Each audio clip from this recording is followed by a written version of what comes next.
Ang pelikula ay nakatakda noong mga 350 taon na ang nakararaan, sa panahon ng kaguluhan pagkatapos ng Shimabara Rebellion sa feudal na Japan. Ito ay panahon kung kailan pinuksa ng naghaharing pamahalaang militar ng Tokugawa Shogunate ang isang puwersa ng 37,000 Kristiyanong rebelde. Sa pambungad na eksena, ang mga ulo ng mga naghimagsik kasama ang kanilang pinuno na si Amakusa Shiro ay inilagay sa mga sibat sa gitna ng larangan ng digmaan. Pagkatapos nito, ang mga sundalo ng Tokugawa ay nanood ng isang pagtatanghal sa harap ng Shimabara Castle upang ipagdiwang ang kanilang tagumpay. Ngunit wala ni isa sa kanila ang nakakaalam na mayroong isang demonyong kapangyarihan na gumagalaw sa lugar. Nang sumalang na sa entablado ang pangunahing aktor ng pagtatanghal, biglang tinamaan ng malakas na kidlat ang kastilyo. Sa isang iglap, lahat ng sundalo ng Tokugawa ay namatay. Ipinakita na ito ay dulot ng espiritu ni Amakusa. Siya ay muling nagkatawang tao sa katawan ng pangunahing aktor. Gayunpaman, galit ang pinunong Kristiyano sa kanyang Diyos dahil pinabayaan sila nito sa digmaan. Tinawag niya si Satanas upang tulungan siyang maghahiganti sa kanilang pagkatalo. Kapalit ang kanyang kaluluwa. Hindi nagtagal, pinagkalooban siya ni Satanas ng kapangyarihang buhayin ng mga patay at gawing masasamang espiritu. Matapos nito, pumunta si Amakusa sa isang lugar na tinatawag na Kumamoto. Bumisita siya sa libingan ni Tadaoki Hosokawa, isang samurai na napatay sa kasagsagan ng pag-akyat sa kapangyarihan ng kasalukuyang rehimen. Nag-perform si Amakusa ng isang ritual at tinawag ang espiritu ng asawa ni Tadaoki na si Grace. Ibinunyag na si Grace ay isang napakagandang babae at mapagmahal na asawa, ngunit ang kanyang asawa ay nambabae at pati mga kalaguyo ay dinadala pa sa kanilang tahanan. Sa kabila nito, nanatili siyang tapat sa kanya at patuloy na nagsanay sa kanyang pananampalatayang Kristiyano, ngunit ang kanyang walang sawang katapatan ay nagdulot ng insekuridad kay Tadaoki kaya't madalas niya itong pagsalitaan ng masakit. Malalaman din natin na nang magsimulang magmarcha ang hukbo ng Tokugawa papunta sa kanilang lalawigan, tinawag si Tadaoki upang lumaban sa kanila. Sa huli, nanalo ang puwersa ng mga mananakop at si Tadaoki ay napatay sa labanan. Nang malaman ni Grace ang balita, labis siyang nalungkot at nakiusap sa isang sundalo na wakasan na ang kanyang buhay. Ngunit kahit nasa kabilang buhay na siya, hindi pa rin siya matahimik sa katotohanang iniwan siya ng kanyang asawa upang mamatay. Nanatili ang kanyang espiritu, nananabik na makasama muli si Tadaoki. Sa kasalukuyan, ipinangako ni Amakusa na tutuparan ang kanyang kahilingan. Kapalit nito, kailangan niyang tulungan si Amakusa na wasakin ang Tokugawa regime. Agad na pumayag si Grace at siya'y muling nagkatawang tao bilang masamang bersyon ng kanyang sarili. Ang eksena ay lumipat sa isang kuweba kung saan nagmumuni-muni ang maalamat na mandirigma na si Musashi tungkol sa kanyang buhay. Itinatag niya ang paaralan ng 2 espada, lumaban sa mahigit 60 labanan, at hindi pa natalo kahit kailan. Sa kabila ng lahat ng ito, naiinggit pa rin siya kay Lord Tajima at sa panganay nitong anak na si Jubei. Si Tajima ang punong instruktor ng espada ng Tokugawa at tanyag sa buong bansa dahil sa kanyang husay. Si Musashi, na ngayon ay malapit ng pumanaw, ay hindi pa rin makawala sa inggit na ito. Di nagtagal, dumating sina Amakusa at Grace sa kanyang kuweba na may nakakaakit na alok. Kung siya'y papayag na muling isilang, tutulungan siyang makipagduelo kay Lord Tajima. Nabigla si Musashi sa kanilang presensya at sinubukan niyang sugurin si Amakusa. Ngunit siya ay sobrang mahina na, kaya't ang biglaang paggalaw ay nagdulot ng matinding pagod. Sa huli, bumagsak siya sa lupa at nagsimulang malagutan ng hininga.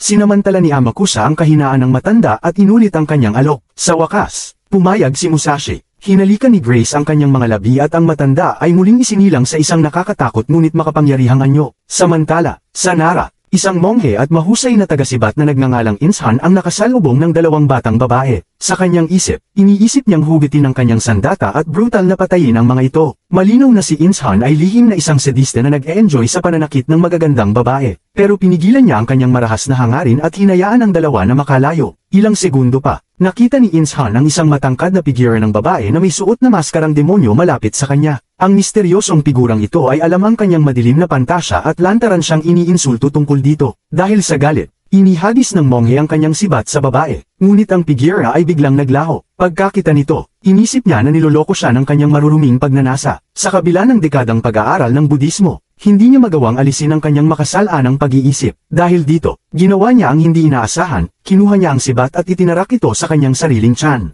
Nang bumagsak si Inshan sa lupa, nagpapaligalig sa sakit, dumating sina Amakusa at Musashi. Muling lumitaw ang babaeng figura at ipinakita na siya ay walang iba kundi si Grace. Ang kanyang kagandahan, kasama ng mga mapang-akit na salita ni Amakusa, ang nagtulak kay Inshan upang tanggapin ang muling pagkabuhay bilang isang demonyo. Sa ibang bahagi ng bansa, bumalik sa kanyang nayon ang isang binata na nagngangalang Kiram Aro. Siya ay mula sa tribo ng Iga Ninja na namumuhay ng hiwalay sa natitirang bahagi ng kaharian. Si Kiramaro ay matalik na kaibigan ni Jubei na nakatakdang bumisita sa nayon sa loob ng ilang oras. Ngunit hindi nagtagal. Sinalakay ng Koga Ninja Clan na suportado ng gobyerno ang buong nayon. Sinunog ang buong lugar at walang awang pinatay ang lahat. Ipinakita ni Kiramaro ang kanyang husay sa pakikipaglaban at nakatakas siya sa kalapit na kagubatan. Agad siyang hinabol ng isang babaeng ninja mula sa Koga Clan na kasing husay niya. Ngunit nang malapit na nitong tapusin ang buhay ni Kiramaro, biglang lumitaw ang mga muling isinilang na demonyo sa kagubatan. Si Insan, na ngayon ay napakalakas at lantaran ng sadista, ay pinabagsak ang babaeng ninja. Creepily niyang sinimulan ang pang-aabuso sa kanya habang walang reaksyon na pinanood ito ng iba pang mga demonyo. Samantala, si Kiramaro na sugatan at naghihingalo ay nakahandusay sa tabi. Unti-unting nawawala ng malay.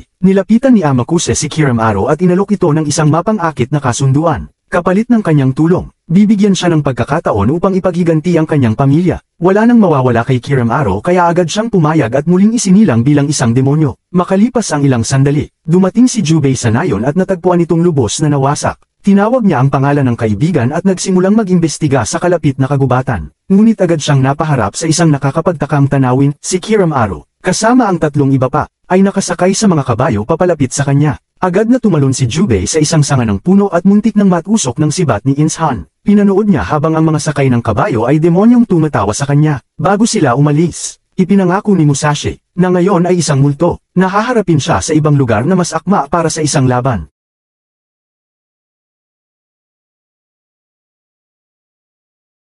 Ngayon na kumpleto na ang kanyang grupo, sinimulan ni Amakusa ang kanyang plano upang lusubin ang kuta ng kalaban. Ang kanyang unang hakbang ay kontrolin si Ayetsuna, ang pinuno ng Tokugawa Shogunate. Ipinakita na siya ang ikaapat na shogun ng naghaharing dinastiya ngunit isa pa lamang kabataan. Makalipas ang ilang sandali, habang bumibisita sa isang dambana sa lungsod ng Nikko, nakatagpo ni Ayetsuna ang isang napakagandang babae. Ipinakilala nito ang sarili bilang si Ozana, ngunit sa totoo'y si Grace ito na nagkukubli. Hindi alam ng batang shogun ang katotohanan ito at agad siyang nahulog sa kagandahan ni Ozana. Nang sumapit ang gabi, inutusan niya ang kanyang kanang kamay na si Izuo upang hanapin ang babae at dalhin ito sa palasyo. Gayunpaman, may natanggap na kakaibang balita si Izuo tungkol kay Ozana. Ipinahayag ng kanyang mga magulang na ang dalaga ay nagpakita ng pagkabaliw at umalis sa kanilang tahanan isang taon na ang nakalipas. Iniisip nila na malabong nakita ng shogun ang kanilang anak sa dambana. Kalaunan, pinag-aralan ni Izuo ang impormasyon at napag-isipang baka isang especially iya ang babae, kaya't inutusan niya ang isa sa kanyang mga tauhan na patayin ito agad-agad. Hindi nila alam, sina Amakusa at Kiramaro ay lihim na nakapasok sa silid ni Izuo. Brutal nilang pinatay ang opisyal at ang kanyang tauhan. Iniwan ang kanilang mga bangkay na nakabitin sa kisame. Samantala, palihim na pumasok si Ozana sa palasyo ni Ayetsuna sa Nikko. Ginamit niya ang kanyang itim na mahika upang maiwasan ang mga bantay at nakarating sa silid ng batang shogun. Doon, sinadya niyang habarin ang kanyang damit sa harapan nito na sapat na upang tuksuhin si Ayetsuna. Sila'y nagtungo sa kanyang kama at nagtalik ng matindi. Makalipas ang ilang araw, kumalat sa kabisera ng Edo ang balita ng pagkamatay ni Izuo. Nabahala ang mga matataas na opisyal sa misteryosong paraan ng pagkamatay. Nag-aalala rin sila sa biglaang desisyon ng kanilang shogun na manatili ng mas matagal sa Nikko dahil lamang sa isang babae. Habang patuloy na binabalisa ni Ozana si Ayetsuna gamit ang kanyang kagandahan, hindi lahat ay bulag sa itim na mahika ng babae.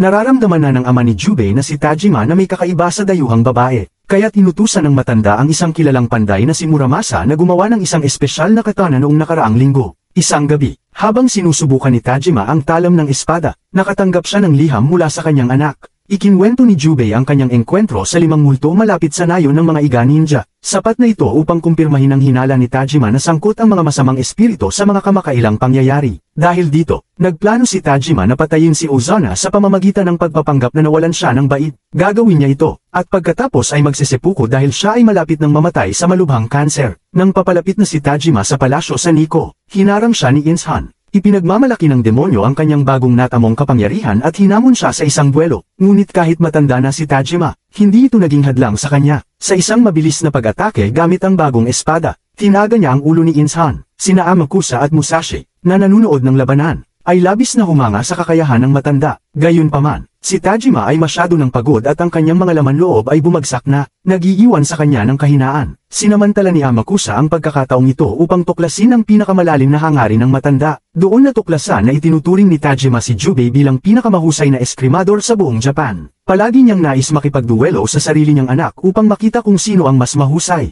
Kaya, inalok siya ni Amakusa ng pagkakataong mabuhay muli at makipaglaban kay Jubei kapalit ng kanyang tulong.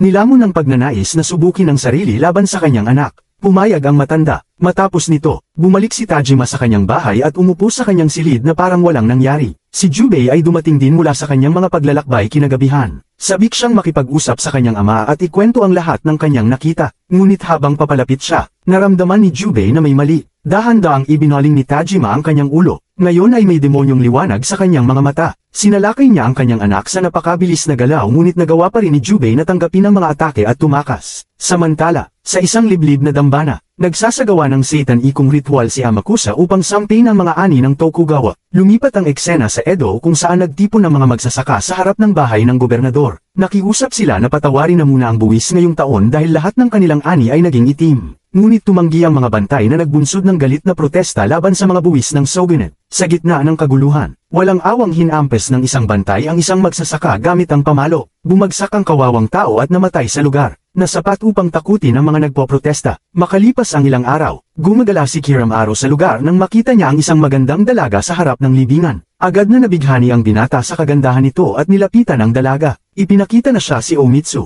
anak ng magsasakang namatay sa protesta. Sa kabila ng pagiging isang demonyo, nagsimulang makaramdam si Kiramaro ng pagnanasa at pagmamahal para sa ulilang dalaga. Samantala, hinanap ni Jubei si Muramasa, ang kilalang panday na tinanggihan ng kanyang komunidad dahil naniniwala silang may itim na mahika sa kanyang mga espada. Pinuntahan ni Jubei ang kubo nito at kinumbinsi siyang gumawa ng espada na kayang pumatay ng mga demonyong espiritu. Habang nangyayari ito, nabasa ni Amakusa ang isip ni Kiramaro at napagtanto na ang ulilang dalaga ay unti-unting binabago ito pabalik sa pagiging tao. Dahil dito, inimpluwensyahan niya si Kiramaro na magbigay sa tukso ng pagnanasa kaysa sa tunay na pagmamahal para sa dalaga. Pagkatapos nito, pinuntahan ni Kiramaro si Omitsu at tinangkang pilitin ito. Pinunit niya ang kanyang damit ngunit hindi niya kayang lubos na magpadala sa pagnanasa. Pinakawalan niya si Omitsu at nagsimulang umiyak. Pinagsisisihan ang lahat ng kanyang mga nagawa. Bigla namang dumating si Jubei sa lugar at hinarap ang kanyang matagal ng kaibigan. Nakita ng batang ninja ang pagkakataong ito upang pagsisihan ang kanyang mga kasalanan at nakiusap na tapusin na ang kanyang paghihirap. Gayunpaman, hinimok siya ni Jubei na kontrolin ang kanyang konsensya at labanan ang kadilimang nasa loob niya. Samantala, nagdaos ng marangyang pangangaso ang Tokugawa Shogunate sa Nikko. Isang grupo ng mga nagagalit na magsasaka ang huminto sa pangangaso upang magprotesta laban sa mataas na buwis na kinolekta para panduhan ang kaganapan.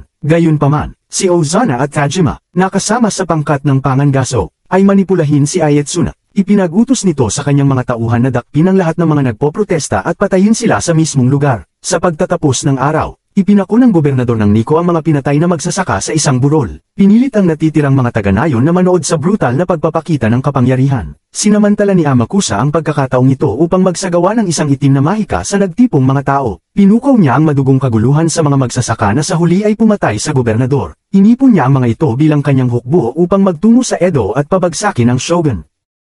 Habang nangyayari ito, natapos ni Muramasa ang paggawa ng makapangyarihang espada ni Jubei. Sa susunod na eksena, tinangka ni Kiramaro na tumakas kasama si Omitsu, ngunit nahuli sila ni Amakusa at malupit na pinatay ang binata. Sa puntong ito, ang buong rehiyon mula Nikko hanggang Edo ay nasusunog na habang ang mga puwersa ni Amakusa ay papunta sa kabisera. Ang nagdadalamhating si Omitsu ay dinala ang bangkay ng minamahal sa malapit na apoy upang ito ay sunugin. Nagkataon, naroon din si Jubei at nangako siyang ipaghihiganti ang pagkamatay ng kanyang matalik na kaibigan. Ilang sandali pa lamang ay dumating si Musashi sa lugar. Hinamon ng matandang eskrimador si Jubei sa isang duelo sa isang kalapit na dalampasigan, na tinanggap naman ito. Kinabukasan, dinala ni Jubei ang kanyang makapangyarihang espada at hinarap si Musashi sa tabi ng dagat. Ang veteranong eskrimador, na may kasamang kapangyarihang Saturday Nikko, ay napakalakas. Ngunit si Jubei ay nagsanay sa ilalim ng kanyang ama mula sa edad na 3.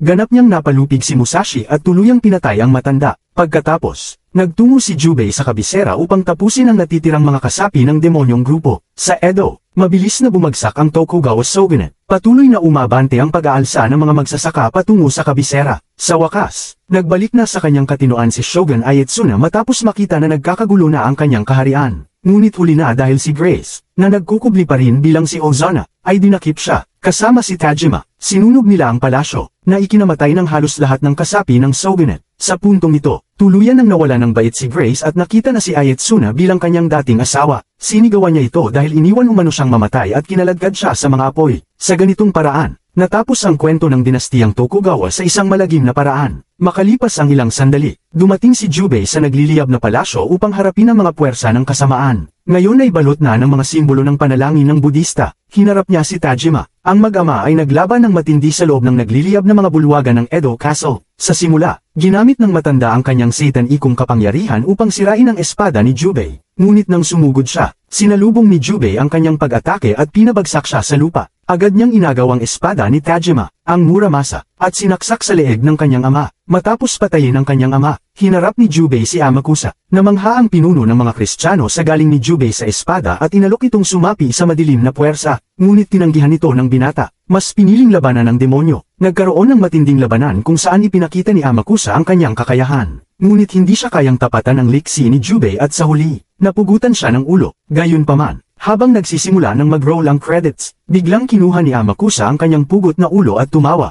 Ipinangako niyang patuloy siyang magbabalik hanggat umiiral ang sangkatauhan, bago tuluyang mawala sa mga apoy.